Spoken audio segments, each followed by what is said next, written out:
Welcome to Storytime with Uncle Scotty. I am your host, Uncle Scotty. We have our own mugs. Hydration is important. Also important, washing our hands as often as we can because it's fun. It's the new fun thing of 2020, washing our hands. Never a bad thing. Okay, hello. My name is Uncle Scotty. As I said, thank you so much for joining us for Storytime. We have been reading Fantastic Mr. Fox by Roald Dahl. And Mr. Fox and his fox children, little foxes, dug a hole into Bacchus' chicken house number 1, took 3 chickens, told them on to prepare a feast, ran into the badger. Badger's like, all the animals are having the worst time because of you, foxes. Can't get out, can't get food. Everybody's starving, everybody's hungry, everybody's mad. Mr. Fox says like, don't you worry yourself. I got it all set. Come over to my place. We're going to feast like champions. Be there or be square. And let's find out what happens next. Chapter 13. Bunce's Giant Storehouse. My dear Foxy, cried Badger. What in the world has happened to your tail? Don't talk about it, please, said Mr. Fox. It's a painful subject.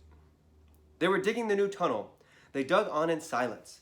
Badger was a great digger, and the tunnel went forward at a terrific pace now that he was leading a paw. Lending a paw. Lend a hand, lend a paw. Soon they were crouching underneath yet another wooden floor. Mr. Fox grinned slyly, showing his sharp white teeth. If I'm not mistaken, my dear Badger, he said, we are now underneath the farm which belongs to that nasty pot-bellied dwarf Bunce. We are, in fact, directly underneath the most interesting part of that farm. Ducks and geese, cried the small foxes, licking their lips. Juicy, tender ducks and big fat geese. Exactly, said Mr. Fox. But how in the world can you know where we are? Said Badger. Mr. Fox grinned again, showing even more white teeth. Look, he said, I know my way around these farms blindfolded. For me, it's just as easy below ground as it is above it. He reached high and pushed up one wooden floorboard and then another. He poked his head through the gap. Yes, he shouted, jumping up into the room above. I've done it again. I've hit it smack on the nose, right in the bullseye. Come and look. Quickly, Badger and the 3 small foxes scrambled up after him. They stopped and stared. Shout out One Republic. They stood and gaped. They were so overwhelmed they couldn't speak, for what they now saw was a kind of fox's dream, a badger's dream, a paradise, paradise for hungry animals. My dear old Badger, proclaimed Mr. Fox, this is Bunce's mighty storehouse. All his finest stuff is stored here before he sends it off to market.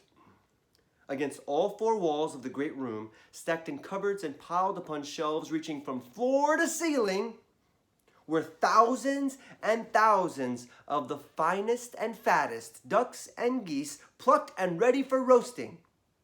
And up above, dangling from the rafters, there must have been at least 100 smoked hens and 50 sides of bacon. I had a friend, the father of Lo, Grant, and Clara, who once thought that he could eat 50 sides of bacon at Waffle House.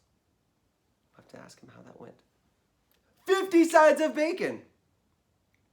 Just feast your eyes on that, cried Mr. Fox, dancing up and down. What do you think of it, huh? Pretty good grub? Looks pretty impressive. Suddenly, as though springs had been released in their legs, the 3 hungry small foxes and the ravenously hungry badger sprang forward to grab the luscious food. Stop! ordered Mr. Fox. This is my party, so I shall do the choosing. The others fell back, licking their chops. Mr. Fox began prowling around the storehouse, examining the glorious display with an expert eye. A thread of saliva slid down one side of his jaw and hung suspended in midair, then snapped. We mustn't overdo it. We mustn't overdo it, he said. Mustn't give the game away. Mustn't let them know what we've been up to. We must be neat and tidy and take just a few of the choicest morsels. So, to start with, we shall have 4 plump young ducks." He took them from the shelf. "Oh, how lovely and fat they are. No wonder Bunce gets a special price for them in the market. All right, Badger, lend me a hand to get them down. You children can help as well. There we go.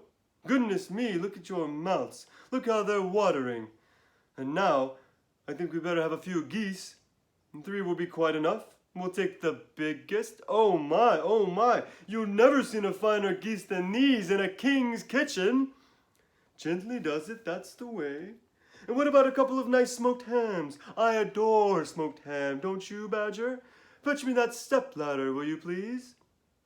Mr. Fox climbed up the ladder and handed down 3 magnificent hams.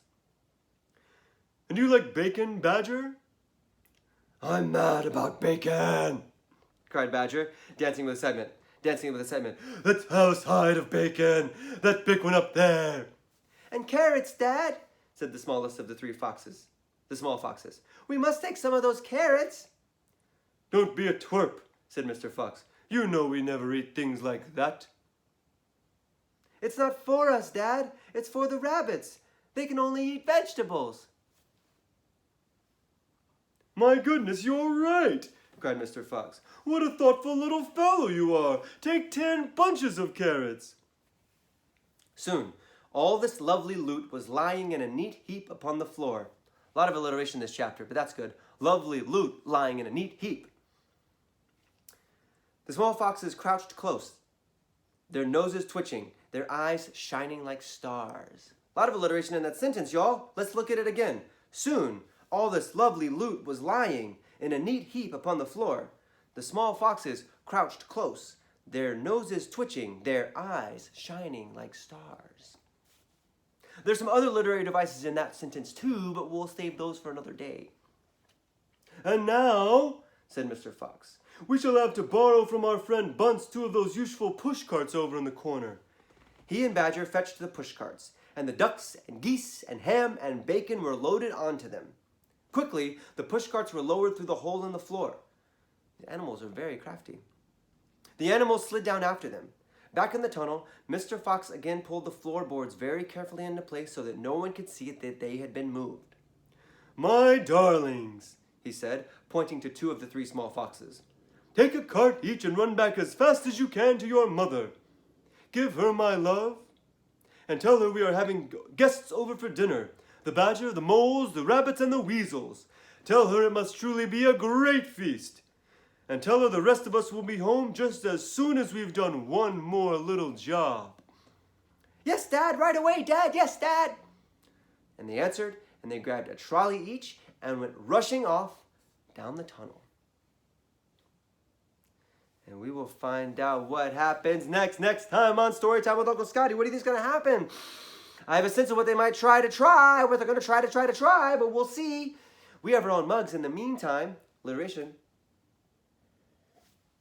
Thank you for checking us out on Patreon. Thank you for sharing your time with us. Filling out your bookmarkuses. Using your bookmarkuses. I've seen some of those. And I will see you next time. Until then, bye!